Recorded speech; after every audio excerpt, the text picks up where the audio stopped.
the Sacramento Kings fall to the San Antonio Spurs. At least they didn't get blown out this afternoon down in the Alamo City. They flirted with that extinction for much of the night. The San Antonio Spurs, they sent the Kings on their way to their sixth straight defeat. Let's talk about this one right now. Kings related podcast, post game recap. Let's go.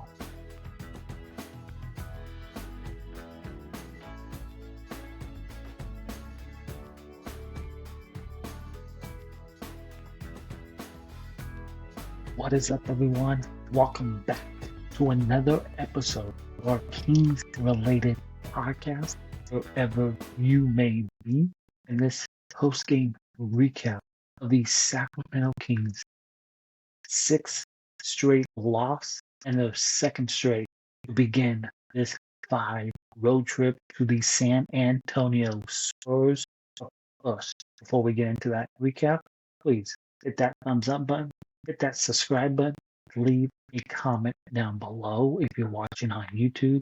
And we are also available on all audio platforms, so please hit that follow button and rate 5 stars. It was an early game on this Sunday afternoon in the Alamo City with the Kings taking on the San Antonio Spurs. We had another lineup shakeup with Doug Christie as Keon Ellis joined Russell Westbrook, DeMar DeRozan, Zach LaVine, and Domantas Sabonis in today's starting lineup. And, at least with the Fox-led Sacramento Kings teams, they were bad, but they were also entertaining to watch. You can't say that about this year's Kings team because they fall 123 to 110, and Fox got his revenge in this game as the Kings make it 6 straight losses, and they fell once again, but this time to San Antonio. And it was, quite frankly, it was more of the same today for the Sacramento Kings. They struggled on defense early, and their offense looked disjointed throughout the game. And De'Aaron Fox got his revenge this afternoon against his former team with a big game.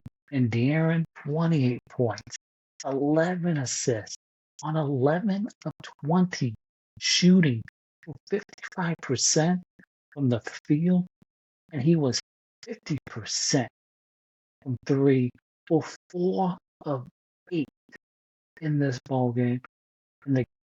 And San Antonio in that first quarter, 11 second chance points for San Antonio in that first quarter, and the defense was absolutely horrendous for the Sacramento Kings because the Spurs got whatever they wanted on that floor.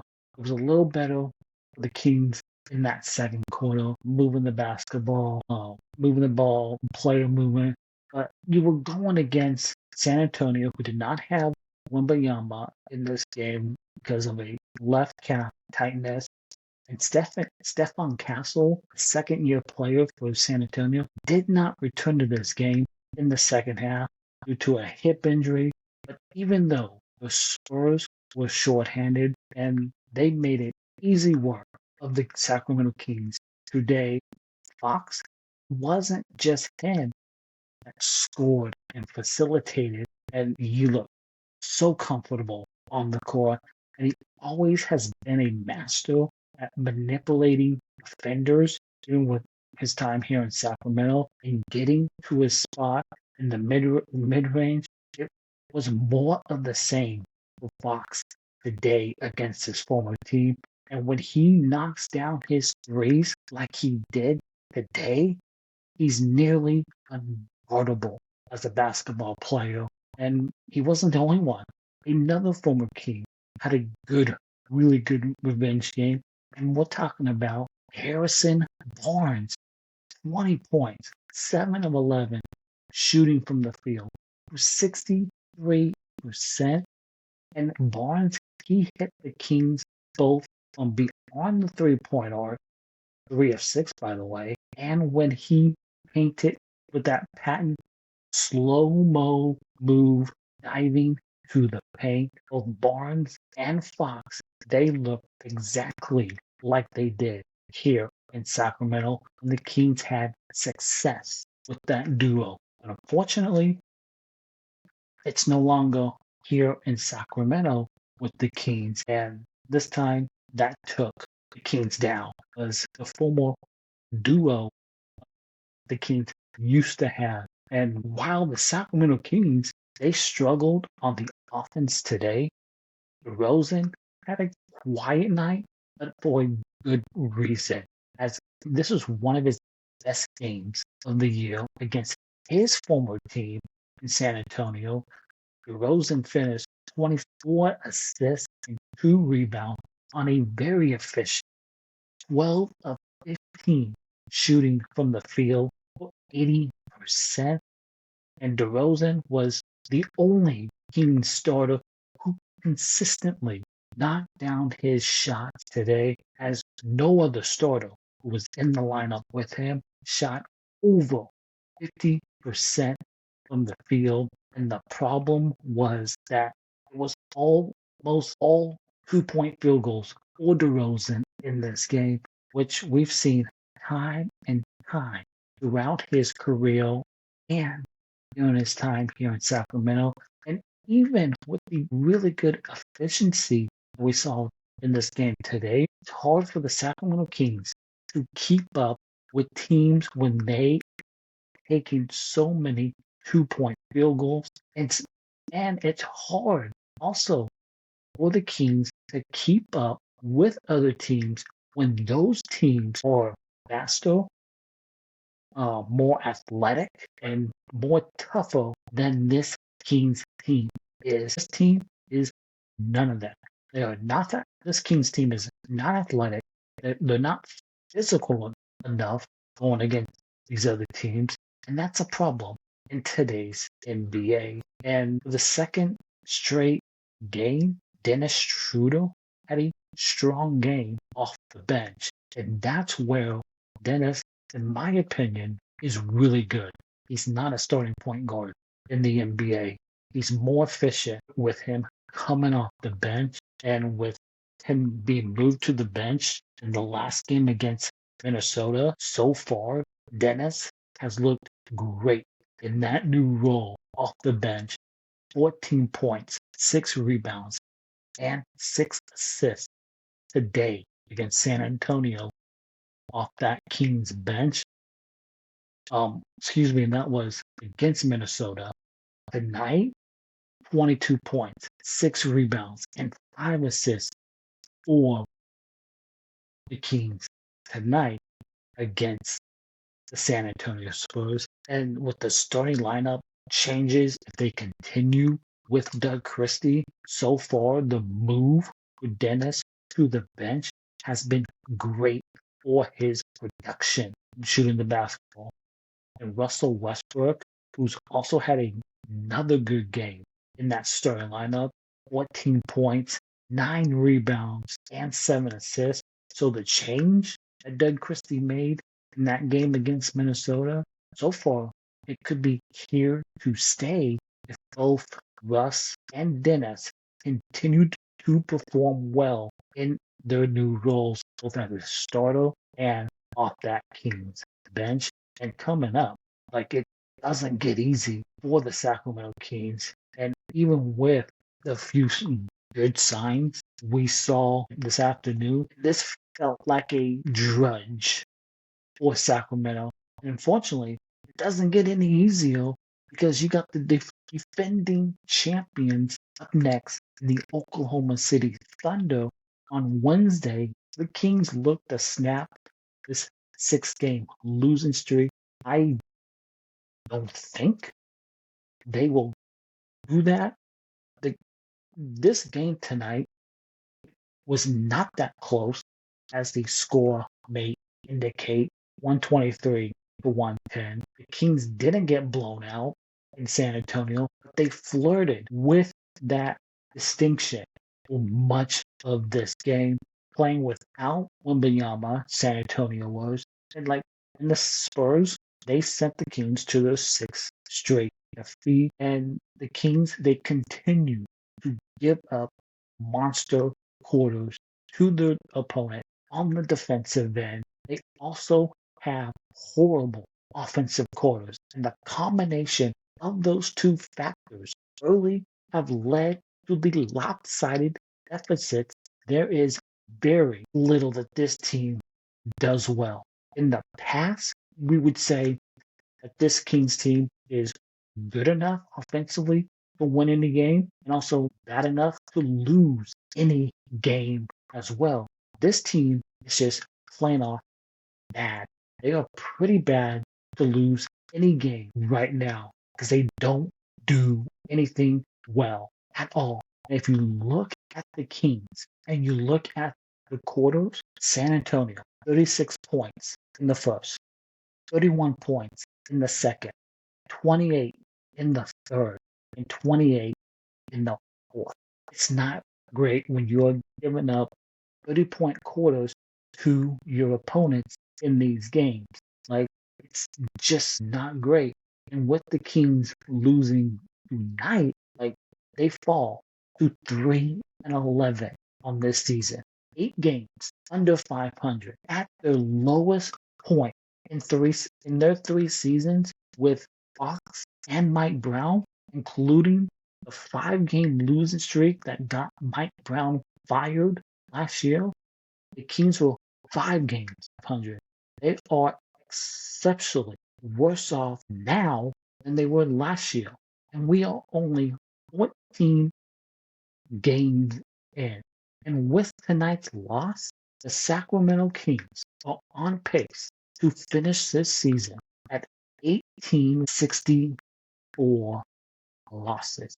That's more wins than the Kings had during their worst season ever when they got the 4th overall pick and got Tyreek Evans. That's when they won 17 games that season. They're on pace right now to go 18-64. Just absolutely horrendous. There is nothing that this Sacramento Kings team does. They don't do anything well. They're not a good offensive team. They are especially not a good defensive team. And when Scott Perry and this front office starts moving guys, I can't wait until we start seeing more of the young players like Clifford, Raynaud, and maybe Keegan Murray when he comes back soon from that thumb injury, to see how well these players, the younger players, can play well together. But Domantas Sabonis, who continues to play through those bruised ribs, but his impact on the game doesn't match the numbers today. 17 points, 13 rebounds, 5 assists, and 3 steals. But it felt like Sabonis was overmatched by both Cornette and Kelly Olynyk, and that's not great.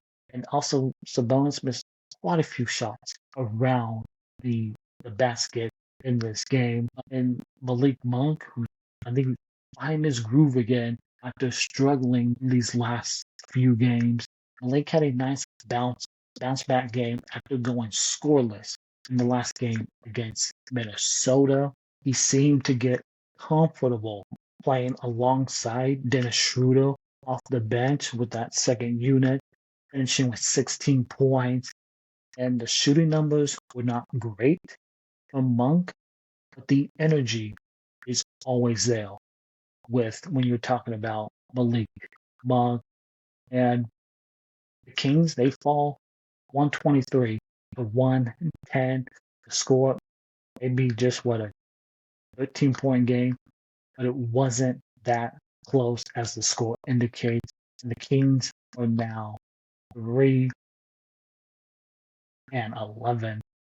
on this season, and they take on Oklahoma City on Wednesday, and then the next night on Thursday, they take on the Memphis Grizzlies, which that could be the Kings' best chance to get a win on this road trip because the Grizzlies, just like the Kings, the Grizzlies are not a great team, especially not a great offensive team. They're near the bottom of the league in offensive rating, and plus you got the whole Morant drama that's surrounding that team.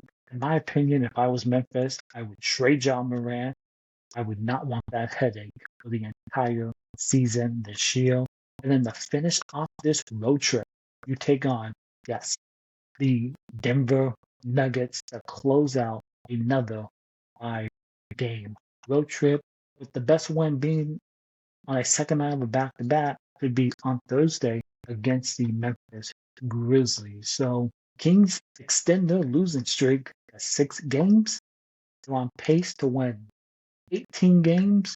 They are now 8 games under 500 at 3-11 near the bottom of the Western Conference. But if you want a little positivity, they're 2 games out of the Western Conference play-in. But I can probably guarantee you this: the Kings will not be a play-in team this year because they are not good enough. This is not a great team, and can't wait until Scott Perry starts making moves or to think about bringing in guys who can help you next year and beyond. That's what you want to see is when the moves start to happen, you're going to see Scott Perry bringing guys who will not make you better for this year, but he's going to bring in guys that will help you for next year and beyond.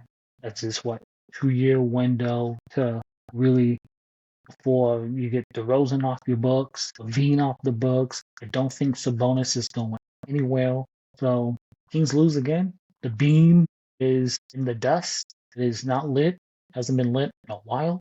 But see you next time following Wednesday night's game against the Oklahoma City Thunder. Be sure to hit that thumbs up, smash that subscribe button, leave a comment down below. Also available on all audio platforms, so please hit that follow button, rate 5 stars. We'll catch you next time right here on our Kings related podcast for another post-game recap following Kings and Thunder Wednesday night. And as always, take care and go Kings.